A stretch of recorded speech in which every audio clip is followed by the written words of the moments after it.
Hi, host Eric here, host Talking with Famous People, and I'm talking today about the Talking with Famous People artifacts marketplace and general marketplace that is up and running. It's begun, just barely begun. We're at the very beginning stages.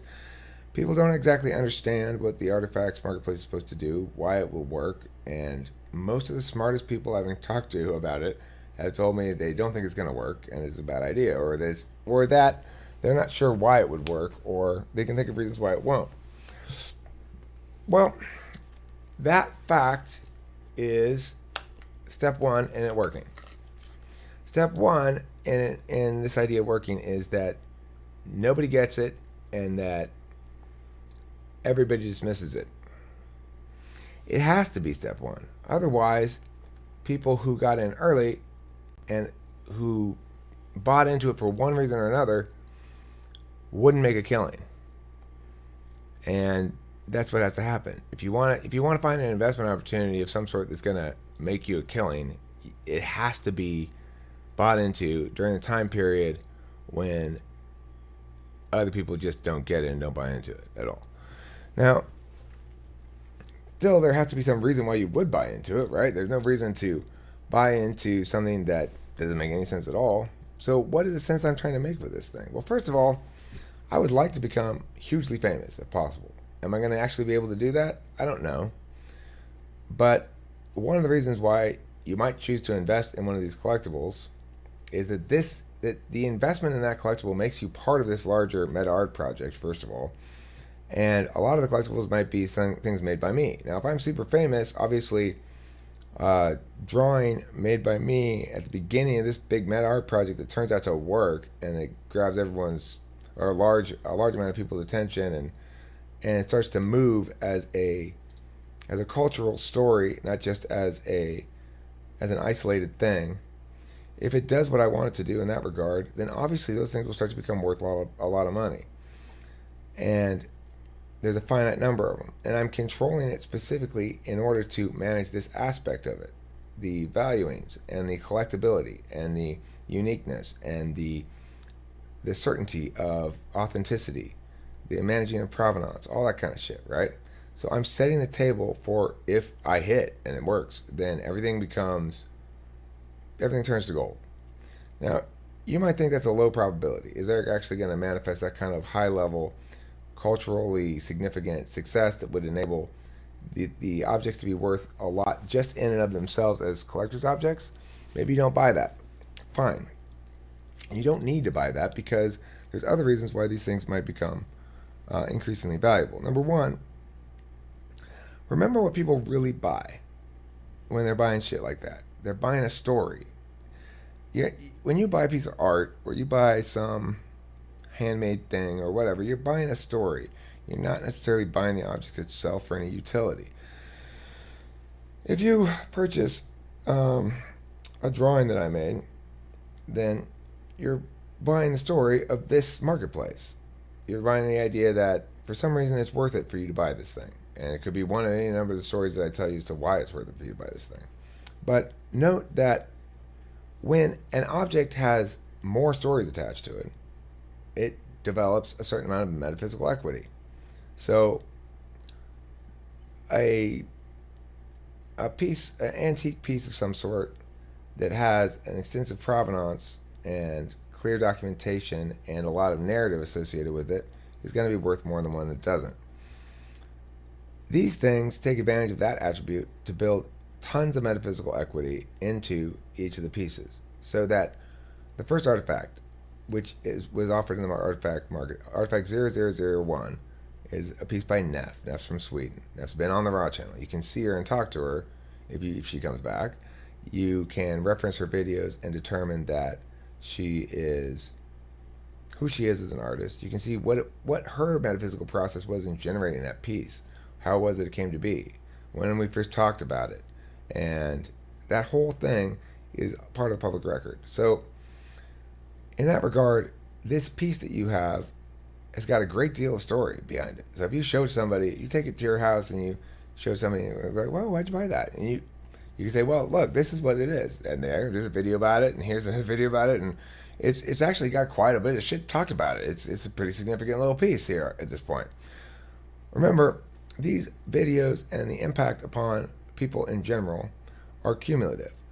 Teeny amount cumulative. So this video right here will probably be watched by, I don't know, 60, 70 people, maybe 200 within a few weeks, who knows. It's not a lot of people, but every single time a video like this is made about the marketplace, it reinforces the existing narratives and it increases the chances these narratives are going to spread as new people discover it. So there's a modality in place to establish and solidify all the narratives that people ultimately will buy. And that's what people are buying. Remember, when you're buying a collectible of some sort, you're buying a narrative. And you're buying the idea that other people think is valuable too.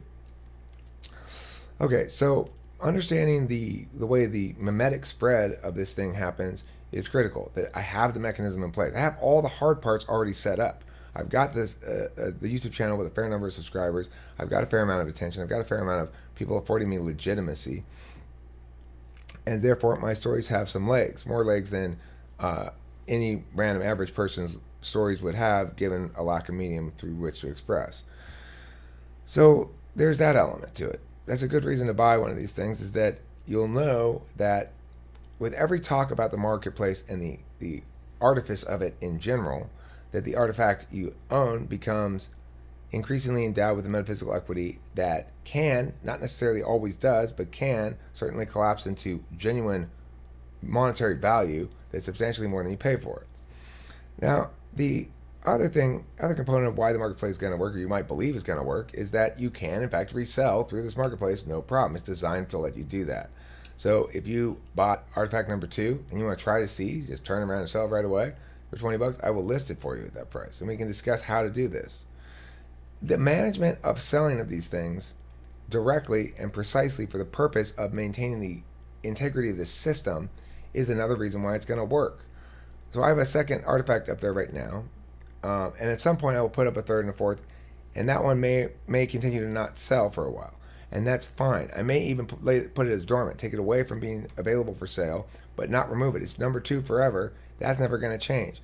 Those things that are rock solid and put in place, they are in fact just that. They are not subject to change. It's never going to be another artifact number 2, but that one may not be available for sale forever. Why do I do that? Well, it's managing the perceptions of the marketplace and the scarcity and availability of these things. That management, that careful management of that, is another reason why it's going to work. Is that the next thing I'm going to put up in the marketplace before I put up any more artifacts are non-artifacts. I've got some digital downloads I want to offer for sale. They're albums. I've got a PDF of a book I would like to offer for sale. I've got a couple things like that. So that's next. The reason that's next is because I want people to understand the marketplace, the artifact marketplace, is stewing. This is a years-long project that is actually well underway, and it's been in the making now for quite some time. I traveled across country to collect objects from people. I set it up. I've been telling this narrative for months and months and months. I've been establishing clearly that it's going to work and that there's no reason to have any doubt in it. And I'm continuing to tell that same message. I've never wavered for a second on this thing. And that's pretty convincing. Why? Because when I'm wrong, I admit I'm wrong. When I have a plan, I rarely follow through. When I have a big plan, I insist that this is the one true genius idea, and then follow through on it for months and months and months, and persist in it, and actually do all this fucking legwork to make it happen. You have every reason to believe that it's going to work. I just don't do that shit unless I am truly enamored with the notion. So, what's one of the reasons you might buy it? You have faith in my visionary nature. Am I a visionary? Well, you're watching this video, aren't you? I mean, it doesn't make me a visionary, but it makes me successful, at least in getting potentially convince people that this thing has so many multitude of reasons to purchase it that you should shell out $10 for it, or $5 for it, or whatever, to get the thing moving. It's not an audacious or ambitious idea in any given moment. Another reason why it's going to work. It's not too much to ask somebody to pay $10 for a drawing, especially when you've given this much metaphysical equity to go along with it, and especially when at least there's a chance that will be worth $100 in not a super long time, maybe $1,000. Who knows? What I do have here that is at the base of all of this, that everything's built on a very solid foundation. It's built on a foundation of 2,750 videos on this channel currently, plus countless videos on the Raw channel, plus endless hours with countless other people of me conversing with them, becoming part of their lives, and making talking with famous people part of their lives. So they are on camera experiencing part of their lives. This is something they can show to their family and friends later on when they're older. They will remember their own lives through talking with famous people will be part of it. Host Eric will be part of it. And when they talk to me again later on, after I haven't talked to them for years, they'll say something like, "Oh my God, that meant a lot to me way back then." That kind of shit, right? Persistence and serious output, like I put out consistently over time, it unavoidably produces gravity within the marketplace of ideas and within the mimetic ecosystem. That gravity continues to grow and can only continue to grow as I continue to produce more content. My subscriber base right now to this main channel is 1,500 and some odd subscribers. And it's not like that subscriber number is increasing faster and faster and faster like I would hope it would.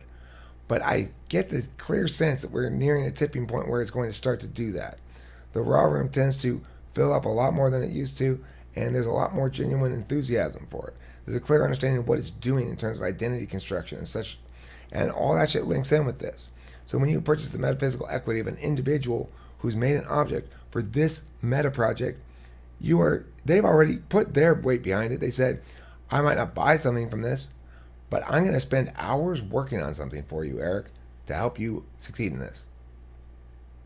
Not because I believe I'm going to profit from it, probably, even though you tell me I will eventually, but because I am so enamored with this process, this meta project, this identity shaping machine that we all enjoy and participate in, and I am so stricken by the unique nature of that which is offered here that I'm willing to spend hours making an object for you just so this idea I don't even believe in, you can feel better about it.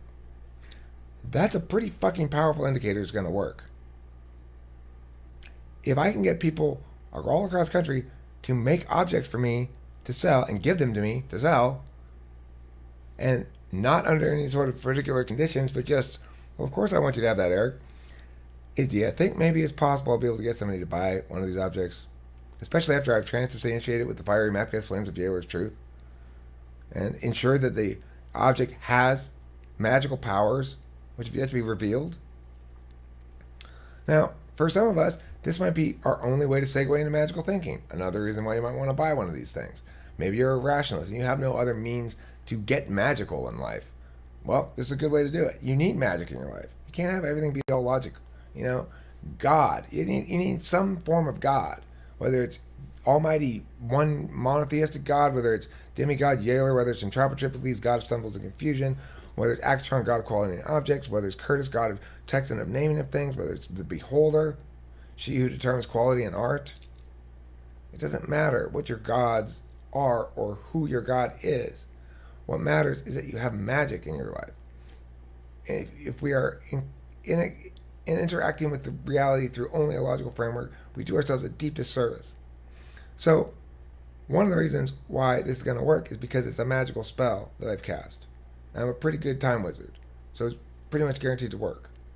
But another reason is because you need magic in your life, and you don't have enough, and I'm offering it to you, and it's real, because I'm a real wizard. So, that's why you should buy shit, or believe in the artifacts marketplace, or not. It doesn't matter what your response to this is. It still worked. It doesn't matter what your response to it is. It still worked. It's working right now. It's currently working on you. And everybody else. Even people who aren't even watching it. It is a force of history at this point, and it just needs to roll forward with its own momentum. And all I need to do is execute a process that I want to execute anyway. Doesn't even require any follow through on my part. To the extent that it required hard lifting, I've already done it. The boulder is rolling, and nobody recognizes it for what it is. Unless maybe you do, because you're super smart. But regardless, it doesn't matter. That's the beautiful thing about it. It doesn't matter. It's already worked.